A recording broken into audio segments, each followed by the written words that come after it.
lihatlah rekam jejak jika ingin memilih saya. Nah, untuk yang belum tahu, inilah sederet rekam jejak Anies. Nah, di sini bikin stadion biaya 4,5 triliun cuma layak untuk sholat Id. Formula E 560 miliar, sirkuit 60 miliar, sumur resapan 440 miliar, tugu bambu mesum 550 miliar, tugu sepeda 800 juta, tugu batu kali 150 juta. Belum menyaksikan video ini, pastikan bosku jangan lupa subscribe, karena subscribe itu gratis plus bonus tonton video terbaru setiap harinya. Jangan lupa ya. Nah, kadang-kadang saya nggak habis pikir ya dengan Anies Baswedan ini. Begitu bangganya dengan rekam jejak dari Anies Baswedan ini. Nah, bahkan di sejumlah pidato dan bahkan di sejumlah di hadapan wartawan dan bahkan juga tidak sedikit di hadapan masyarakat, di hadapan warga saat pidato politik, Anies juga sering kedapatan, yaitu lihatlah rekam jejak pada masa lalu. Rekam jejak apa yang dijual Anies Baswedan? Kalau menurut saya rekam jejak yang saya ingat betul ya pada saat Pilkada 2017 yang lalu, yang kampanyenya menurut saya sangat brutal sekali. Kalau kita lihat rekam jejak dari Pilkada 2017.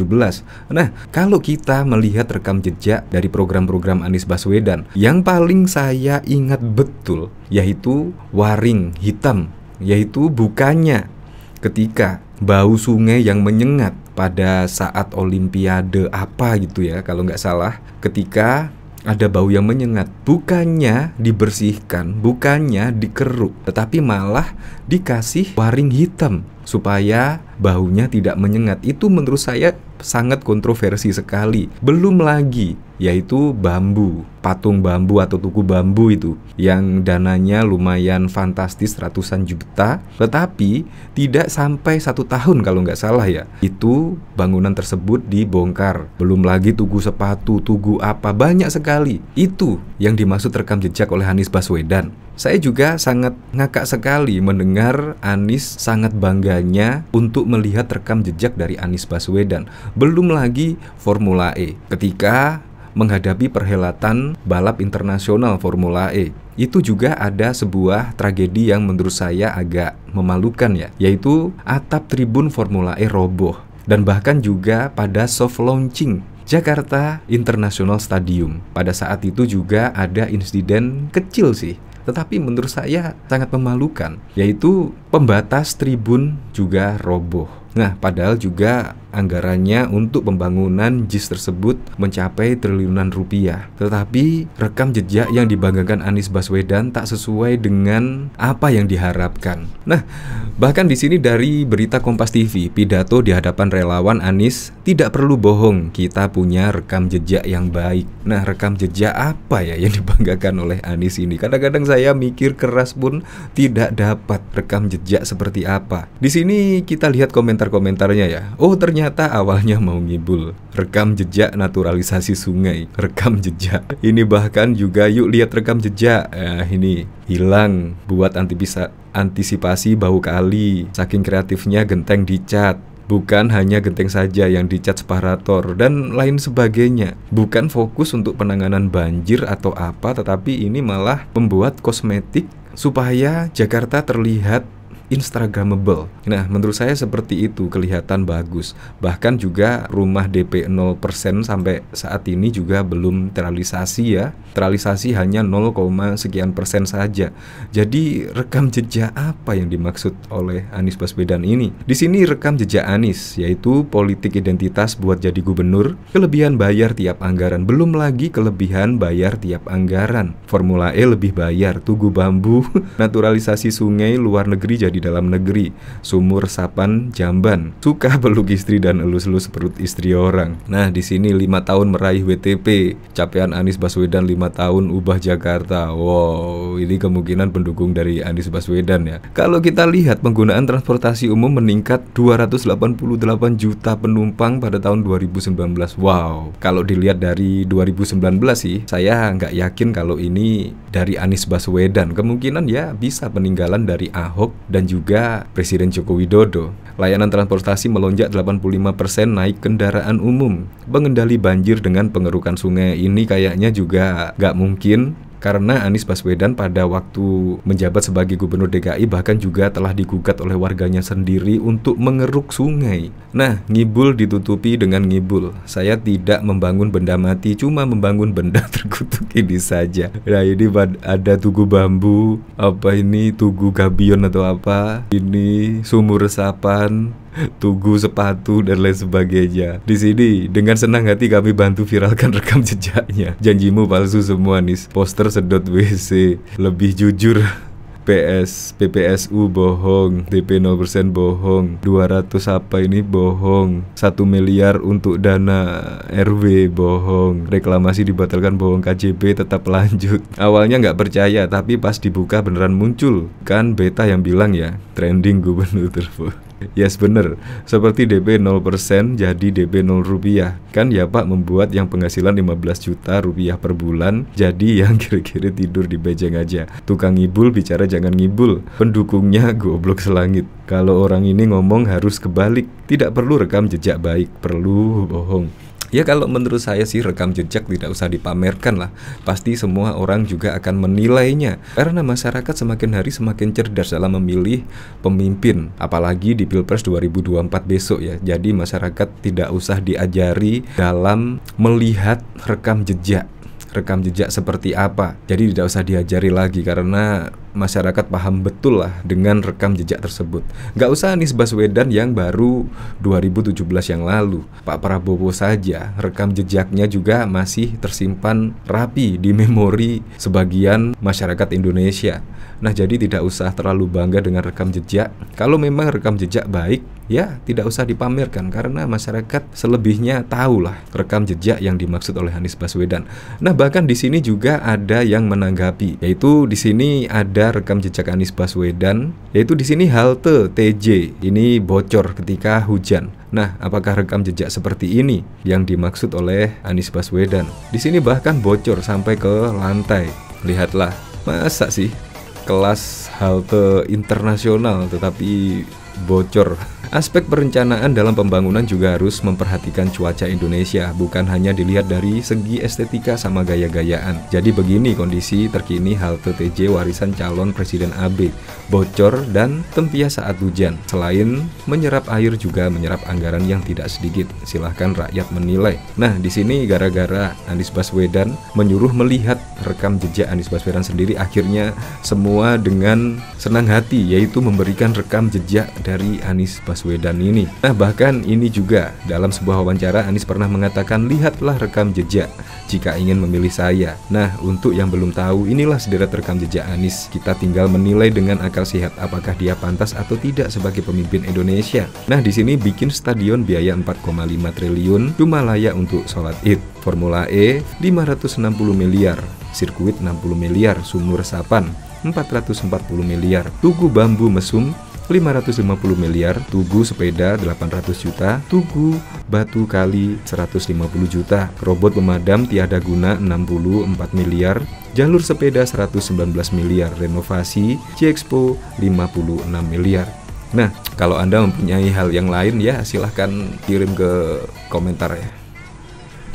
Bakal calon presiden dari Koalisi Perubahan untuk Persatuan KPP, Anies Baswedan menilai rekam jejak seseorang di masa lalu cukup penting. Di depan buruh, Anies mengatakan, jika ingin memperjuangkan keadilan, maka harus memilih pemimpin yang memiliki rekam jejak. Izinkan saya dalam kesempatan ini mengajak kepada kita semua, mari kita konsisten. Kalau kita ingin memperjuangkan keadilan, maka pilihlah mereka yang memiliki rekam jejak untuk menunjukkan keadilan, untuk menghadirkan keadilan, ujar Anies dalam sambutannya saat acara May Day di kantor DPP PKS Jakarta Selatan pada Sabtu 6 Mei 2023. Menurut Anies, rekam jejak di masa lalu merupakan bukti konkret yang dihasilkan seseorang daripada hanya melihat dari janji atau rencana saja. Rekam jejak bukan sekedar rencana dan janji ke depan, tapi tengoklah ke belakang apa yang sudah dikerjakan. Karena itu adalah bukti, ujarnya. Anies mengatakan, jika di masa lalu saja seseorang banyak memperjuangkan hak orang lain, maka dia berpendapat di kemudian hari pun orang tersebut akan memperjuangkan hal yang sama. Ini adalah pola. Karena itulah kenapa kita bicara tentang rekam jejak, bicara tentang apa yang digunakan ketika menjalankan amanat di masa lalu sebagai prediktor apa yang akan dikerjakan di masa depan, ucapnya. Anies bahkan mengatakan, sebaiknya para pemilih dapat menengok apa yang sudah dikerjakan di masa lalu, sebab menurutnya perilaku masa lalu akan menentukan perilaku di masa depan. Kalau kita mau melakukan pemilihan, mau menengok apa yang akan terjadi besok, tidak bisa kita melihat janji hari ini, tapi tengoklah apa yang sudah dikerjakan di masa lalu, ungkap Anies. Prediktor terbaik atas perilaku masa depan adalah perilaku dari masa lalu. Bila di masa lalunya tidak peduli dengan jangan harap besok peduli, imbuhnya. Bahkan diketahui atap halte bus Transjakarta di kawasan Bundaran HI, Jakarta Pusat sempat mengalami kebocoran. Dinas Perhubungan DKI Jakarta meminta pengelola segera memperbaiki sarana dan juga prasarana yang telah rusak. Kejadian atap halte bus bocor itu viral di media sosial, dilihat melalui rekaman video viral pada Rabu 10 Mei 2023. Terlihat rembesan air mengenai lantai satu halte. Tampak kondisi saat itu hujan lebat melanda sekitar kawasan. Beberapa ember pun ditempatkan di dalam halte untuk menampung air hujan yang jatuh. Tak hanya lantai satu, air hujan juga mengenangi lantai 2 halte. Kepala Dinas Perhubungan DKI Jakarta, Syarifin Liputo, mengatakan kondisi tersebut terjadi akibat curah hujan tinggi yang melanda ibu kota. Meski begitu, Syarifin memandang perlu ada penyesuaian desain halte agar tahan terhadap kondisi curah hujan tinggi. Tentu memang yang namanya dari dibangun tentu ada beberapa yang harus menyesuaikan, dan juga misalnya produksi curah hujannya tinggi yang sebelumnya tidak sehebat itu, kata Syarifin di Balai Kota DKI Jakarta, Jalan Medan Merdeka Selatan, Jakarta Pusat pada Rabu 10 Mei. Karena itulah Syarifin telah meminta PT Transportasi Jakarta, Transjakarta selaku pengelola halte segera melakukan perbaikan. Saat ini, kata dia, halte tengah dalam proses perbaikan dan juga pemeliharaan. Kami sudah minta ke Transjakarta untuk segera melakukan perbaikan, dan itu juga akan sedang dalam masa pemeliharaan pelaksanaan, sehingga itu masih akan menjadi tanggung jawab pelaksanaan untuk diperbaiki, ujarnya. Sebagaimana diketahui, kejadian atap bocor di halte Bundaran HI tak hanya terjadi sekali. Peristiwa atap bocor juga pernah terjadi ketika halte itu diresmikan oleh Gubernur DKI Jakarta Anies Baswedan pada Oktober lalu. Pantauan detik.com di lokasi pada Sabtu 10 Oktober pukul 17.10 tampak sejumlah orang petugas berusaha mendorong air yang tergenang keluar halte. Kala Anies tiba, kondisi lantai 2 halte itu masih tergenang air pasca hujan lebat. Anies tiba didampingi oleh Disub DKI Jakarta, Syarifin Liputo bersama jajaran PT Transportasi Jakarta, Transjakarta, dan pimpinan BUMD DKI lainnya. Anies terlihat berhenti sejenak untuk berbincang sambil melihat air yang telah tergenang di depannya. Tidak lama kemudian dia melanjutkan berjalan menuju sebuah ruangan. Meski ada tempias air hujan mengenainya. Di dalam ruangan itu tampak sudah hadir istri Anies Baswedan, Ferry Farhati, dan anak mereka, Mutiara Baswedan. Bahkan juga saat pertama kali dipasang pada bulan Juli 2018 lalu, waring penutup di Kali Hitam, Jakarta Pusat menjadi kontroversi.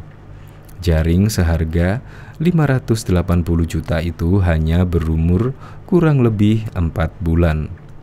Waring yang menutupi Kali Hitam, Jakarta Pusat mulai dibongkar pada waktu itu. Di kali tersebut akan dibangun seat pile atau turap. Mengenai waring di Kali Hitam ini, pertama kali dipasang adalah pada bulan Juli 2018. Lalu atau sekitar 4 bulan lalu. Kala itu Indonesia bersiap menjadi tuan rumah Asian Games yang dihelat pada Agustus 2018. Sandiaga yang kala itu masih menjabat Wagub DKI mengungkap anggaran untuk penyediaan waring adalah sekitar 580 juta. Kali Hitam total pagu anggaran 580 juta. Terbagi 3 segmen, kata Sandiaga pada Selasa 28 Juli. Segmen 1 dan 2 dibangun sepanjang 240 meter dengan anggaran 182 juta dan 162 juta. Sementara segmen 3 dibangun sepanjang 246 meter dengan anggaran 196 juta. Pemasangan waring di Kali Hitam sempat menuai beragam reaksi. Salah satunya soal usulan kenapa lumpur di Kali Hitam tidak dikeruk dan malah ditutup dengan waring. Media asing turut menyoroti penggunaan waring untuk menutupi bau di Kali Hitam.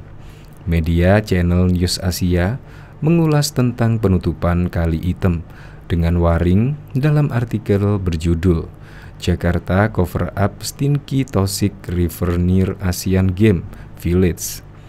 Sungai beracun berbau busuk dekat Wisma Atlet Asian Game di Jakarta ditutup oleh jaring nilon hitam karena ketakutan akan merusak pemandangan saat Asian Game berlangsung, tulis Channel News Asia. Bahkan menurut dosen teknik lingkungan ITB, Agus Jatnika, hal ini juga tidak berdampak untuk menghilangkan bau. Agus menyarankan penggunaan absorben untuk mengurangi bau, misalnya karbon aktif dibungkus kain, ditanam di dalam air.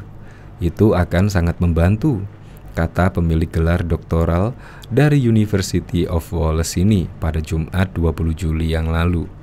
Ketua fraksi Nasdem DPRD DKI Jakarta, Bestari Barus, menyindir waring yang menutup Kali Hitam dekat Wisma Atlet Kemayoran bukan solusi mengatasi bau.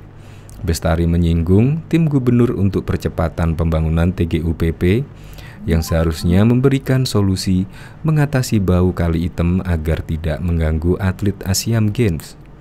TGUPP itu kan ahli semua isinya. TGUPP harusnya bisa menemukan orang, ataupun lembaga, ataupun badan yang memang konsentrasi ke situ, menghilangkan bau dari kali, kata Bestari. Kepala Dinas Sumber Daya Air Teguh Hendrawan menyatakan, pengerukan tak dilakukan karena khawatir rawan longsor. Kita mengeruk sedimen lumpur, tidak berani melakukan di Kali Sentiong karena di sana belum dipasang seat pile, masih parapet, kata Teguh pada Jumat 27 Juli. Selain dipasang waring, di Kali Hitam juga disemprotkan pewangi. Penyemprotan difokuskan ke area di dekat Wisma Atlet. Hari ini waring mulai dibongkar dan langkah penurapan akan segera dilakukan. Nantinya kalau sudah diturap, berikutnya akan diambil langkah pengerukan. Kalau sudah di set pil, mungkin nanti ada pengerukan. Karena kan kalau sekarang saya belum berani mengerukan nih, takut roboh. Soalnya sekarang kan temboknya hanya pakai batu kali dan langsung bebannya jalanan umum. Kata kasih operasi dan pemeliharaan bidang aliran timur Dinas SDA DKI Andrian Mara Maulana pada Rabu 14 November yang lalu. Adrian menuturkan tujuan pengerukan kali item adalah agar endapan lumpur terkuras dan aliran menjadi lancar. Pengerukan itu, sambung Adrian, merupakan rencana jangka panjang Dinas SDA DKI. Dampak pengerukan tersebut jadi begini, kan pengendapan lumpur banyak. Kalau lumpur semakin banyak, berarti intensitas air berkurang karena mengendap. Kalau lumpur kita keruk, berarti lancar tuh air dari hulu ke hilirnya, papar Adrian pada waktu itu.